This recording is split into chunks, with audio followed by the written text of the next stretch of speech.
경남 지역 이슈를 분석하는 시간 헬로 이슈토크 시작합니다.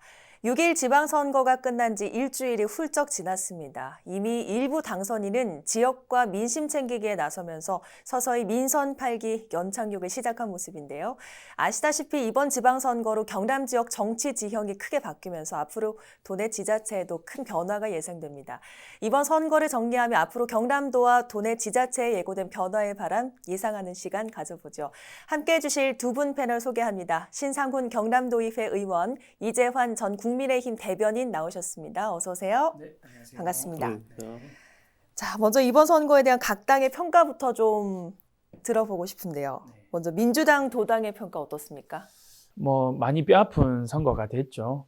4년 전 태어나서 처음으로 민주당을 찍어보셨다라는 우리 도민들의 마음, 열망을 제대로 읽지 못했기 때문에 이런 결과가 왔다고 보고요. 그리고 대통령 선거 당선 직후에 열린 전국 단위 선거는 여당이 압승으로 갈 수밖에 없음에도 전략을 좀 잘못 짰기 때문에 우리 민주당 입장에서는 이런 아픈 선거가 된 것 같습니다. 지금부터가 중요하죠. 앞으로 어떻게 변화하고 쇄신할 거냐에 따라 우리 도민들께서 다시 한 번 더 민주당을 믿어주실 거라고 보고요. 그런 시간을 보내야 될 것 같습니다. 그렇군요. 자, 그러면 국민의힘 도당 이번 선거 어떻게 평가하고 있습니까? 대선이 끝나고 이제 3개월이 채 안 된 상태에서 치러진 선거거든요. 그러다 보니까 아무래도 정권 견제론과 정권 안정론에서 갈등이 있었는데 도민들께서 정권 안정론에 무게를 실어주신 것 같아요.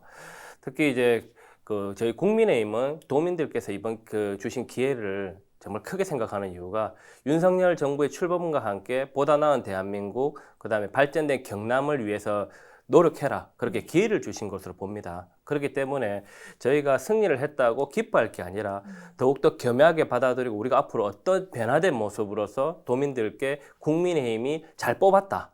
그런 말씀을 들을 수 있도록 노력하는 과정이 매우 중요하다고 봅니다. 네, 두 당의 평가를 함께 들어보셨습니다. 어찌 보면 4년 전과는 이번 선거가 정말 정반대의 결과가 나왔습니다. 이번 선거 결과의 배경 어디에 있다고 보십니까? 아무래도 이제 정권이 교체된 다음에 치러지는 선거이다 보니까 이제 힘 실어주기가 우세할 것이라 예측이 우세했어요. 근데 이제 가장 조금 아쉬운 점은 민주당에서 이제 충분히 이제 예견 가능할 수 있었는데도 지방선거 과정에서 지도부부터 혼란을 일으키고 특히 이제 후보들 자체 같은 경우도 도지사 후보 같은 경우는 여기 신 의원님도 이제 도지사 경선을 뛰셨지만 네. 도지사 후보 같은 경우도 타당 후보에 대해서 어떻게 평가하는 게 아니라 유권자로서 봤을 때 그 공약 자체가 그렇게 와닿지는 않았었어요. 그리고 이제 그 공약을 비교했을 때 박한수 이제 당선인이 청년 사관학교라든지 그다음 경남 투자청을 이제 체계적으로 좀 더 지역별로 준비를 했다면 민주당 후보는 더 2배, 3배 노력을 했었어야 됨에도 불구하고 그런 게 좀 미비하지 않았냐. 이런 부분은 이제 신 의원님도 공감하실 거라고 저는 봅니다. 그럴 때 좀 준비되지 않은 모습, 즉 좀 더 절박하지 않은 모습을 보고 도민들께서는 아마 이번에 이제 국민의힘에게 잘해라고 기회를 주시고 민주당에는 심판 해초리를 주신 게 아닌가 그렇게 보고 있습니다. 그렇군요. 말씀 주셨듯이 신 의원께서는 이번 선거에서 도지사 경선까지 치렀던 만큼 이번 결과가 참 뼈아프게 느껴지실 것 같은데 신 의원이 생각하시는 이번 패인 뭐라고 보십니까? 앞서 이재환 대변인께서 말씀해 주신 부분과 크게 다르지 않습니다. 이때까지 지방선거의 역사 그리고 대한민국 정치의 역사를 보면요. 대통령 선거가 있고 난 이후에 바로 열린 전국 단위 선거는 여당이 무조건 압승해 왔어요. 그러니까 민주당 입장에서는 예견된 패배였는데 이걸 어떻게 질 것이냐를 고민하지 않고 계속해서 대선의 연장전이다, 대선의 후반전이다라면서 기존 선수들을 다시 출마시켰죠. 이제 저 같은 경우도 33살의 나이로 만으로 이제 32살의 나이로 도지사에 출마했던 이유도 이런 거는 판을 뒤집어야 된다라는 의미로 선거에 나섰던 겁니다. 하지만 이제 0.14% 차이로 아깝게 이제 낙천을 했는데요. 경기도지사 선거 같은 경우에는 민주당이 승리했잖아요. 그런 경우 같은 경우에 보면 지금까지 민주당의 인물과는 조금 색이 다른 김동연이라는 후보를 내세우면서 당선해 왔고 우리 남해군 같은 경우에도 그 경남에서 민주당이 유일하게 승리한 지역인데 그 지역도 당의 주목도가 조금은 떨어지는 지역에서 인물론으로 승리를 했습니다. 이런 변화와 공천, 혁신적인 공천이 있었어야 되는데 그 과정을 진행하지 못했던 게 가장 큰 패배 원인이라고 보여집니다. 그렇군요. 예견된 패배였지만 준비가 좀 철저하지 못했다. 이런 분석해 주셨는데 자, 지금부터는 그 선거마다 결과를 좀 살펴볼게요. 먼저 기초지자체장 선거부터 좀 살펴보도록 하겠습니다.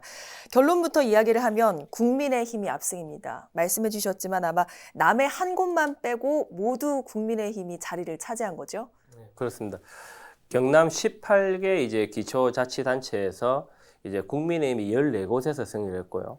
그다음에 3곳은 무소속이 승리했는데 무소속 후보들도 모두 이제 보수 성향의 후보가 이겼습니다.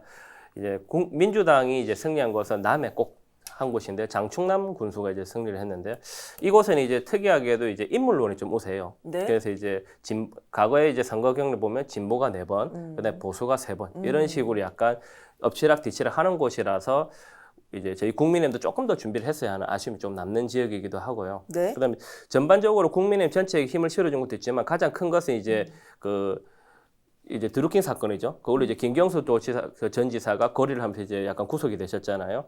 이제 경남도 2년 동안 비어있던 도정을 채울 수 있는 인물로 이제 지역형 일자리, 그 지역형 이제 정치인이죠. 그 이제 농촌행정과 도시행정을 모두 다 이해할 수 있는 박한수 당선인을 선택한 부분은 매우 큰 의미가 있다라고 봅니다. 그렇군요. 그러면 당선 결과를 두고 봤을 때 어느 지자체장 결과를 좀 눈여겨보고 계신지도 궁금하거든요. 아무래도 이제 두 군데 중에서 두 군데를 저는 보고 있는데요. 네. 첫 번째는 김해입니다. 김해는 원래 보수 텃밭이에요. 보수 지지세가 좀 강한 지역인데 2009년 고 노무현 대통령의 서거 이후 2010년도부터 민주당의 성지가 되면서 4번이나 이제 민주당 소속 이제 기초자치단체장이 되었고 이제 국회의원의 불모지인 경남에서 민홍철 의원이 3선을 역임할 정도로 민주당의 대표적인 지역이었어요. 그러나 12년 만에 이제 홍태용 이번 당선인께서 당선인이 이제 김해를 탈환해왔거든요. 그리고 또 김해 시의회 같은 경우도 25석 중에서 11석을 이제 민주당이 가지고 14석을 국민의힘이 가져왔습니다. 그 김해를 찾았다는 것, 즉 민주당의 성지라고 일컬어 있는 김해를 빼앗겼다는 건 민주당의 크나큰 아픔이라 보고요. 네. 또 그다음에 이제 문재인 이제 전 대통령이 지금 이제 내려온 곳이 양산이지 않습니까? 그 양산 같은 경우도 2018년 이제 양산 같은 경우는 이제 나동현 당선인과 이제 김일건 전 시장이 총 4번을 붙었어요. 네네. 그 중에 이제 3번을 이제 이번 포함해서 이제 나동현 시장이 당선인이 이겼고 한 번은 김일건 이제 전 시장이 이겼는데 그게 2018년 일이거든요. 네. 그때 약 2만 표 정도 차이로 이겼어요. 그러니까 이제 김일건 시장이 전 시장이 2만 표 차이로 이겼는데 지난 대선 결과를 보면은 이재명 당시 후보와 윤석열 그 대통령과의 표 차이가 2만 5천 표. 거의 과거에 이제 민주당에게 힘을 실어줬던 표가 그대로 이제 다시 국민에 온 거죠. 이런 부분을 봤을 때 국민들과 이제 도민들 입장에서는 민주당에 기회를 줬지만 그 기대에 부응하지 못했다는 것을 반증하는 결과로 봅니다. 그렇군요.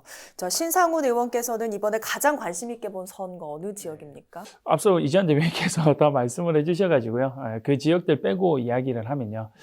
가장 먼저 일단 도지사 선거를 들여다봐야 될 것 같습니다. 뭐 민주당이 열세로 시작할 수밖에 없는 흐름이었지만요. 그럼에도 불구하고 의미 있는 득표율을 받았어야 되는데 30%를 받지 못했어요. 29.4% 득표율에 그쳤는데요. 이게 2014년 지방선거 이후로 가장 낮은 득표율입니다. 그리고 민주당의 후보가 없었던 2012년 보궐선거, 홍준표 전 지사가 처음 당선됐던 그 선거인데요. 그때도 야권 단일 후보로 나섰던 권영길 후보가 37%를 받았어요. 이번 같은 경우에는 정의당의 여영국 후보까지 합치더라도 34%가 안 됩니다. 그만큼 낮은 득표율을 받았고, 그리고 이제 비례대표 정당 득표율, 민주당에게 주셨던 비례대표 정당 득표율이 31%예요. 근데 도지사 후보가 29%를 받았다는 거는 민주당의 지지세도 다 확보하지 못했던 선거를 저희가 치렀고요. 그 의미를 반대로 부여를 해보면 창원시장 선거는 매우 선전했습니다. 허성무 후보가 40% 정도를 받았는데요. 비례대표 시의원 득표율이 31%를 받았어요. 그러니까 9%, 약 10% 가까운 득표율을 허성무 후보의 개인기로 뚫어냈던 건데, 만약에 민주당의 잡음이 좀 덜하고 그러면서 민주당의 지지율이 조금 높은 상태에서 창원시장 선거가 들어갔다면 저는 이변도 만들어낼 수도 있었을 만큼 허성무 후보가 강한 개인적인 역량을 발휘했다. 이렇게 보여집니다. 이런 걸 보고 이제 젖잘싸라고 해야 되는데 저희가 이제 다른 데에다가 이제 그런 의미를 부여하다 보니까 민주당이 많은 선거에서 패배를 하게 된 거죠. 네, 김해, 양산, 뭐 도지사 선거, 창원시장 선거까지 짚어주셨는데 저는 여기도 좀 짚어보고 싶어요. 창원 의창구 국회의원도 여성 국회의원이 당선이 됐지 않습니까? 어떻게 보셨습니까? 매우 큰 의미가 있다라고 봅니다.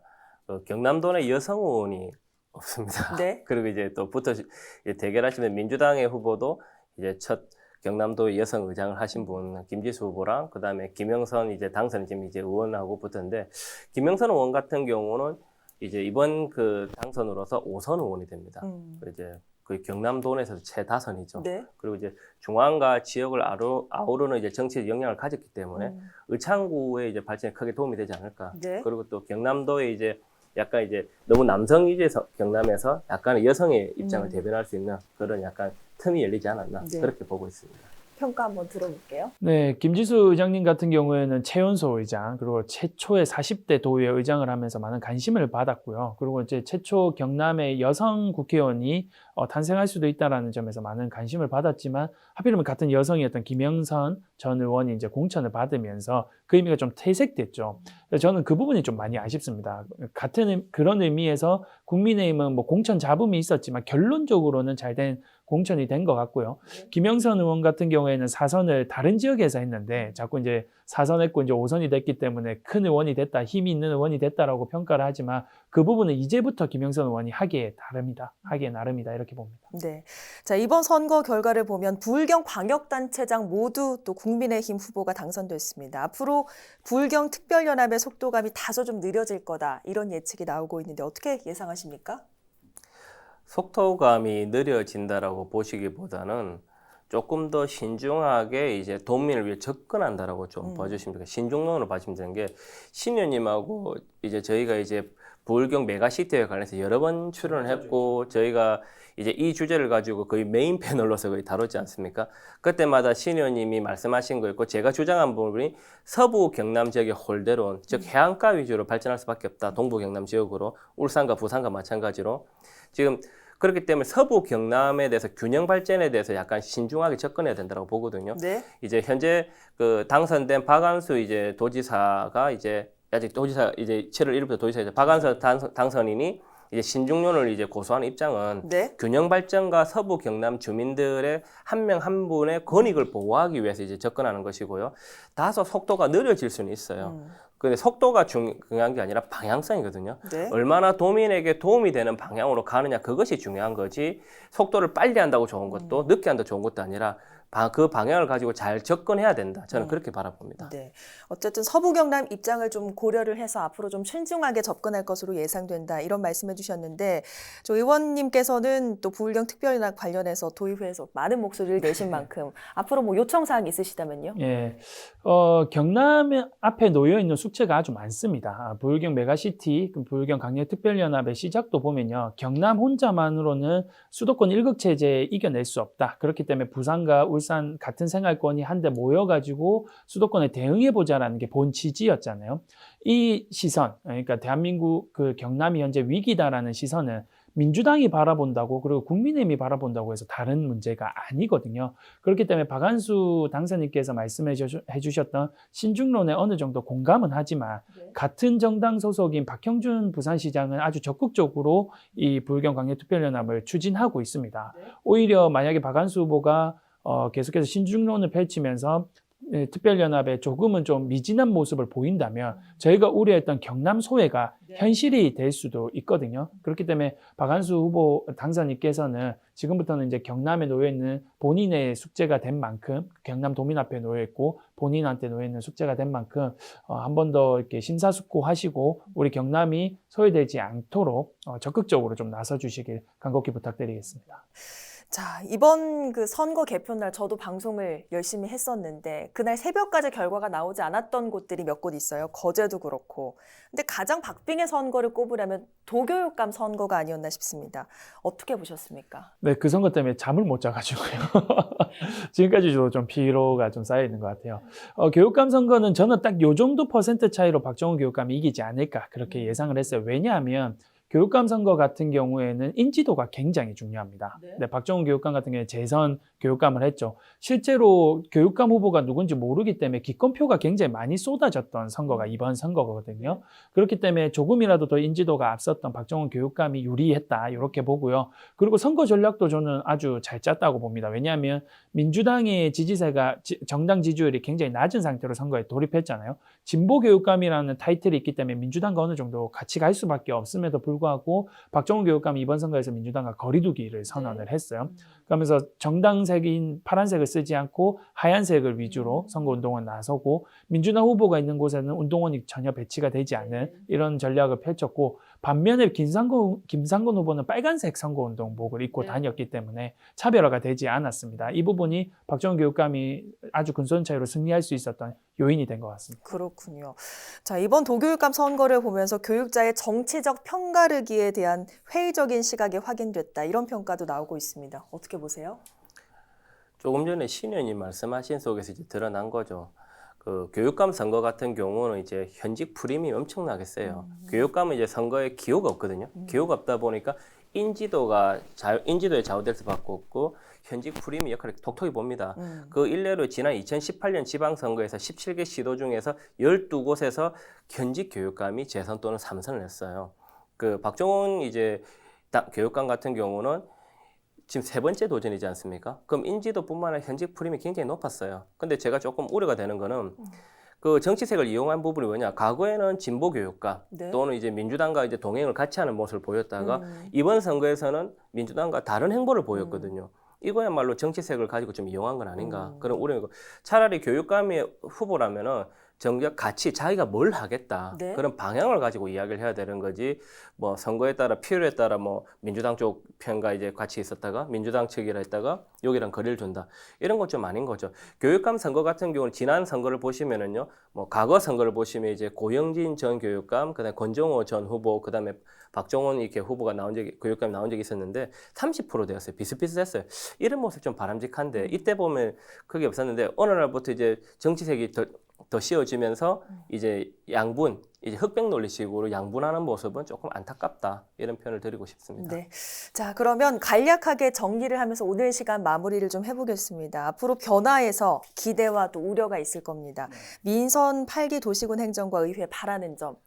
우선은 뭐 당선된 분들에게는 축하를, 그리고 이제 저같이 낙선한 분들에게는 이제 심심한 위로를 드리고요.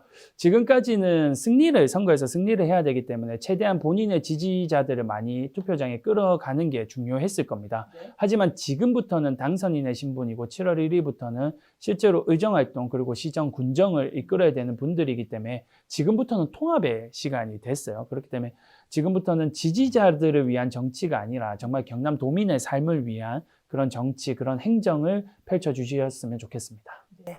자, 이재환 대변인도 마지막 한 말씀 남겨주시죠. 정치는 품격이 있어야 됩니다. 신 의원님하고 지난번 저희가 출연하면서 지방의회 무용론을 여러 차례 제기한 적이 있습니다. 신뢰할 수 없는 정치, 그다음에 이해관계에 따라서 시정 자폐처럼 왔다 가는 것을 제가 표현이 좀 거칠 수도 있습니다만은 정치는 격이 있어야 됩니다. 그 격이 있는 정치를 할 수 있도록 해야 되고요. 보수의 정치는 품격 있는 정치입니다. 품격 있는 정치라고 해서는 패자의 아픔도 이해하고 그다음에 도민과 함께 나아갈 수 있는 그런 통합의 정치를 보여주는 것이 보수의 정치이고 그 정치의 품격입니다. 그렇군요. 자, 두 분의 말씀처럼 품격 있는 정치, 그리고 무엇보다 도민의 삶을 위한 행정 펼쳐주길 바라면서 오늘 이 시간 마무리를 해보죠. 자, 오늘은 신상훈 경남도의회 의원, 이재환 전 국민의힘 대변인 두 분과 함께했습니다. 오늘 두 분 말씀 고맙습니다. 고맙습니다. 고맙습니다. 6일 지방선거에서 경남의 투표율은 전국 17개 시도 가운데 전남 또 강원에 이어 전국 세 번째로 높았지만 역대 최저치인 53.4%를 기록했습니다. 당선인과 낙선인은 당락의 결과뿐만 아니라 낮은 투표율의 엄중한 의미를 되새겨 갈등과 정쟁 없는 경남도를 만들어주길 기대해보면서 오늘 헬로 이슈토크 여기서 마치겠습니다. 함께해 주신 여러분 고맙습니다.